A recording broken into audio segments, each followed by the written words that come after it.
আসসালামু আলাইকুম রহমতুল্লাহ। সম্মানিত সাংবাদিক বন্ধুগণ, আমরা সবাই জানি সাবেক প্রধানমন্ত্রী বিএনপি চেয়ারপারসন 4 দলীয় এবং 20 দলীয় জোটের নেত্রী বেগম খালেদা জিয়া তিনি গুরুতর অসুস্থ অবস্থায় আছেন। এবারকার এর আগেও তিনি এসেছেন বহুবার, কিন্তু এবারকার মতো এত সংকটজনক পরিস্থিতি এর আগে তৈরি হয়নি। আমি ধৈর্য ধরছিলাম, দোয়া করছিলাম বাহির থেকে, এবং ধারণা ছিল যে এখানে এসে ডিস্টার্ব না করি।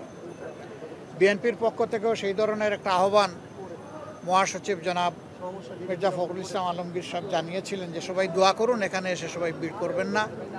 এখানে ওনারও চিকিৎসা বিঘ্নিত হচ্ছে, আরও রোগীদের চিকিৎসা বিঘ্নিত হচ্ছে। কিন্তু আজকে আর কোনোভাবে মনকে বুঝাতে পারিনি, এই জন্য আসলাম। আমি ওনাকে দেখে এসেছি। এখন ওনার ডায়ালাইসিস চলছে এবং তিনি আসলে ডিপ সিডেশনেই আছেন। সারা দুনিয়ার মানুষের সাথে আমরাও দোয়া করি আল্লাহ তাআলা ওনাকে সুস্থতার নিয়ামত দান করুন। আমিন। তিনি সুস্থ হয়ে আবার ফিরে আসেন এবং জাতির খেদমতে বাকি জিন্দগিটা উনি যাতে কাটাতে পারেন সেই দোয়া করি। সুস্থতাও আল্লাহর নিয়ামত, অসুস্থতাও আল্লাহর নিয়ামত।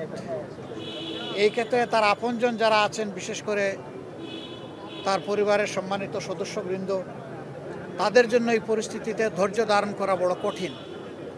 আমরা আল্লাহ তাআলার দরবারে দোয়া করি তারা যেন ধৈর্যের সাথে এই পরিস্থিতি মোকাবেলা করতে পারেন এবং আল্লাহর উপর তারাও যেন পূর্ণ ভরসা করতে পারেন। আল্লাহ তাআলার হাতে সব কিছুই আছে। আল্লাহ তাআলা জীবিতকে ধরে নিয়ে যেতে পারেন, আবার মরার মধ্যেও জান দিতে পারেন। উনি এখনও যেহেতু আলহামদুলিল্লাহ সারভাইভ করছেন, আমরা আশা রাখি, আমরা দোয়া করি উনি সুস্থ হয়ে উঠবেন ইনশাআল্লাহ। আপনারা সবাই দোয়া করবেন।